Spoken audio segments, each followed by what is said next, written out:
صل على محمد وعلى آل محمد كما صليت على إبراهيم وعلى آل إبراهيم إنك حميد مجيد.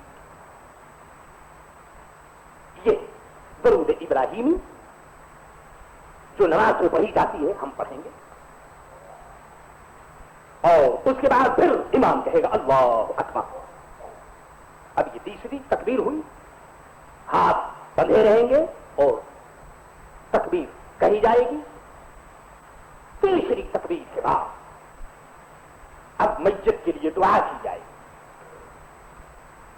میت مرد ہے، بالغ ہے، تو اس کے لیے یہ دعا کریں گے کہ اللہم اغفر لحینا ومیتنا وشاہدنا وغائبنا وصغیرنا وکبیرنا وذکرنا وانثانا اللہم من احییتہ منا فاحیہ علی الاسلام ومن توفیتہ منا فتوفہ علی الایمان اللہم لا تحرمنا اجرہ ولا تفتنا بعدہ. اور اگر میت عورت ہے تو پھر یوں کہیں گے کہ اللہم لا تحرمنا اجرہا ولا تفتنا بعدہا. مرد کے لیے اجرہ اور عورت کے لیے اجرہا.